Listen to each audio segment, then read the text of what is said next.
Good morning, all of you. So, your next topic is topic 3.2, how participants saw the movement. I've already said you when I was teaching about Swaraj that how participants saw Swaraj. They decoded it as Swa, self, and Raj, rule. Okay. So, here in non cooperation also and civil disobedience also, the participants were not that aware. They did not know that country, they never had this feeling of nationalism. By this time, they were thinking about their personal gains. Okay, let us see. Let us now look at the different social groups that participated in civil disobedience movement. Why did they join the movement? What were their ideas? And what did Swaraj mean to them? In countryside, rich peasant communities like Patidars of Gujarat and Jats of Uttar Pradesh were active in movement. Being producers of commercial crops, they were very hard hit by the trade depression and falling prices. As their cash income disappeared, they found it impossible to pay government revenue and demand.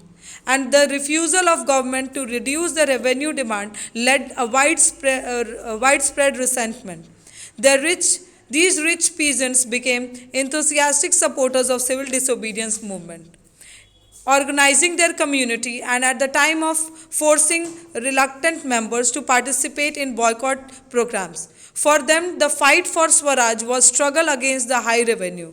But they were deeply disappointed when the movement was called off in 1931 without the revenue rates being revised. So when the movement was restarted in 1932, many of them refused to participate.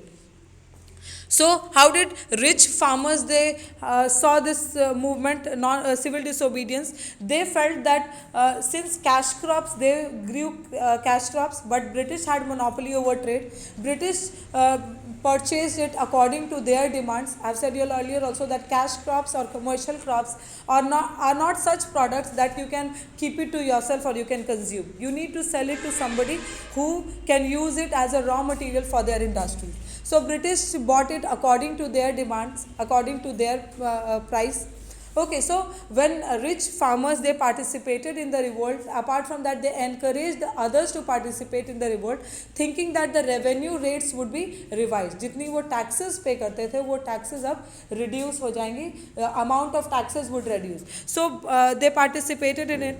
But when in 1931 civil disobedience movement was called off by Gandhi ji, so because of involvement of violence, their purpose was not solved. So when he got back from the second round table conference and he relaunched the movement, they lost their faith in the revolt. Now they knew one thing very clearly, that the revenue rates were not being revised. I've said earlier also that by this time people had nothing to do with the country. They were thinking about their personal gain. So they felt that involving themselves into violence or involving themselves into any kind of movement was just a wastage of time because their purpose was not being solved. So this was about the rich farmers. Now let us see the poor peasantries were not just interested in lowering of the revenue demands. Many of them were small tenants cultivating large land that had rented from the landlords. As the depression continued and the cash incomes divided, the small tenants found it difficult to pay their rent. They wanted the unpaid rent of the landlords to be remitted. So, poor farmers, why did they join? Because cash crop prices had come down. England में already industrialisation आ चुकी थी, जिसके वजह से बहुत सारी industries बढ़ चुकी थी. रॉ मटेरियल्स भी वो प्रोड्यूस करना स्टार्ट कर दिए थे. बहुत सारी और भी कॉलोनीज बन चुकी थी इंडिया के अलावा. So they could take it from cheap raw material, they could take it from there. So in India the prices of the raw material और the prices of the commercial crops had reduced. So poor peasants, they used to take land on rent and they used to produce on that. So and these rents they had to produce it to the landlord. So what they felt was that if we participate in civil disobedience movement, we will be exempted from paying the rents. They joined a variety of racial movements often led by socialists and communists. So they used to join any possible movement, any movement where they saw their personal gain, where they felt that rents would reduce, rents would be they would be exempted from paying the rent. They participated in all such movement. Okay.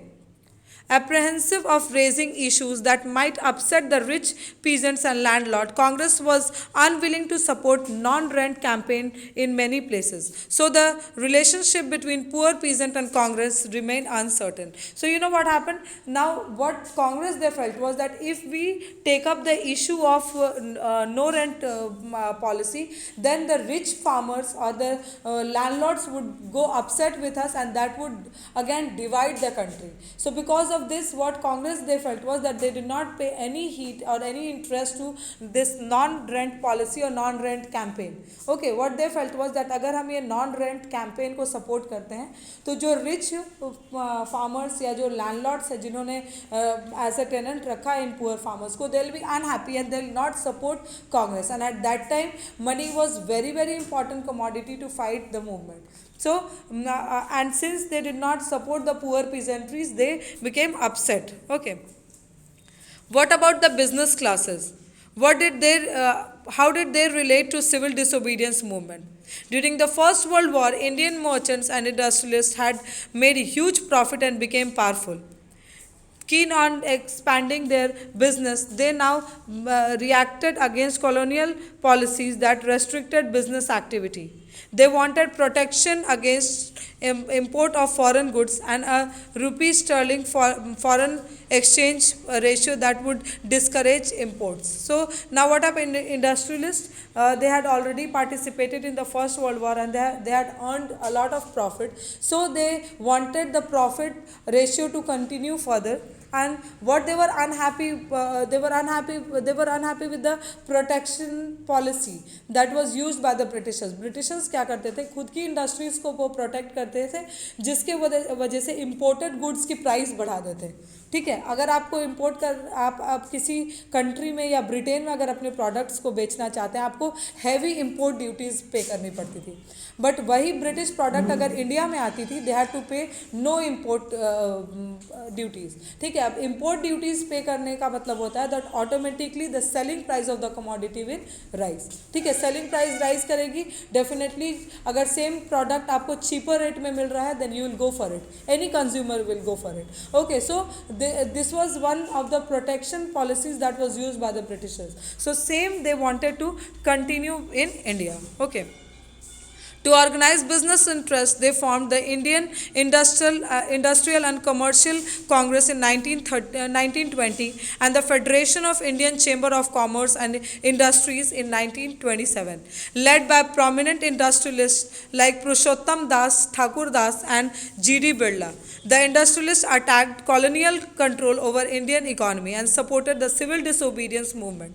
When it was first launched, they gave financial assistance and refusal to buy or sell imported goods.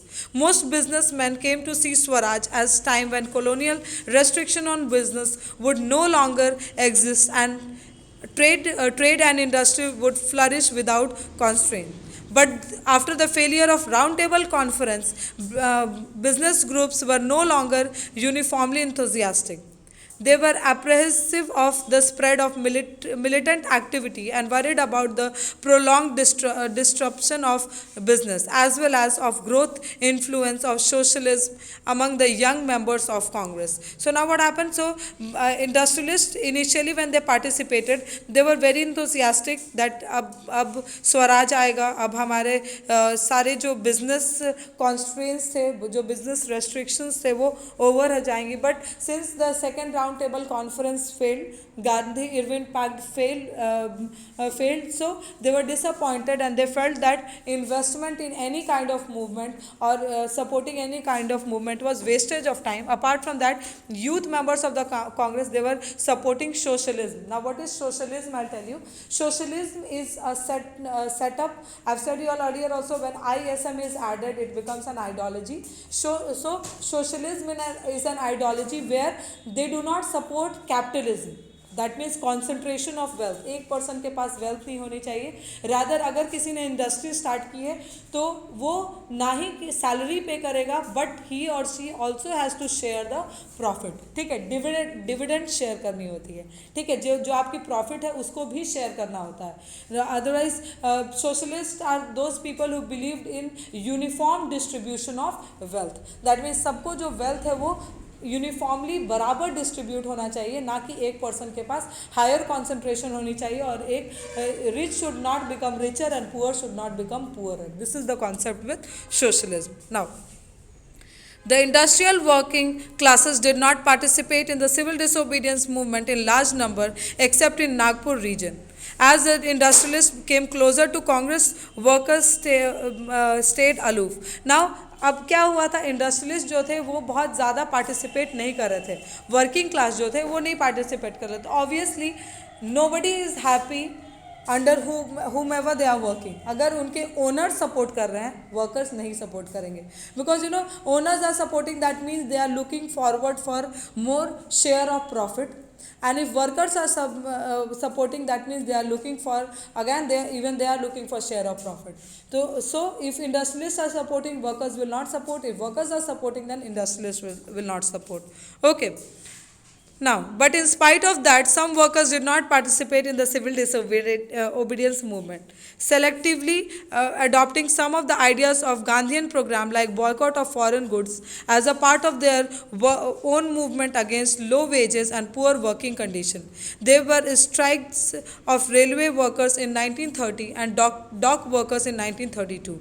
In 1930, thousands of workers in Chota Nagpur tin mines wore Gandhi caps and participated in the protest rally and boycott campaign. But the Congress were reluctant to include workers' demands a part of its program of struggle. It felt that this would alienate industrialists and divide anti-imperial forces. So now what happens? So workers, they made an effort to participate, but they were not encouraged by Congress, because what Congress felt was that if we take help of the workers, if we ask workers to participate in the revolt, then that would not satisfy their demands of economic need. अगर workers participate करें तो definitely उनके जो owners है वो participate नहीं करेंगे, और अगर owners नहीं participate करेंगे, then who would provide finance for the movement? Okay, so workers were not entertained by the Congress. Another important feature of civil disobedience movement was large scale participation of women. During Gandhiji's salt march, thousands of women came out of their home to listen to him. They participated in the protest march, manufactured salt, and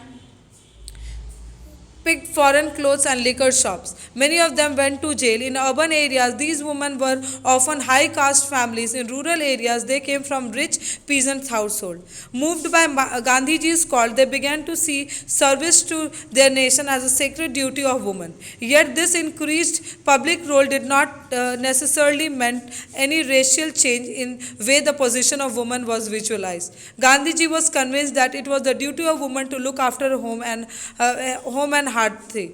Be good mothers and good wives. For a long time, the Congress was reluctant to allow women to hold any position of authority within organization. It was keen only on their symbolic presentation. So Gandhi ji got support of women.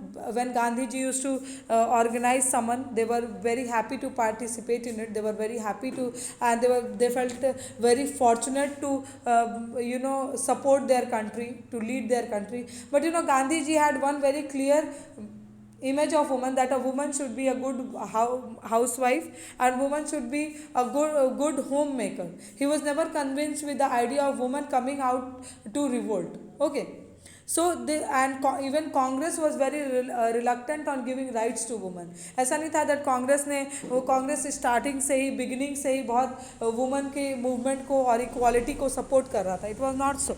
Okay, so since they were reluctant to give, gradually what happened was that even women stopped supporting, because anybody supports with a reason, and women were not one who were seeing for lots of profit. They were one who wanted respect in the society, who wanted equality in the society.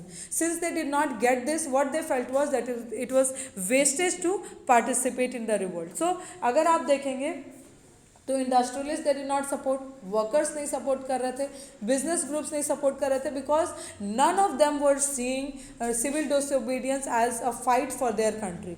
Everybody was busy thinking about himself और herself.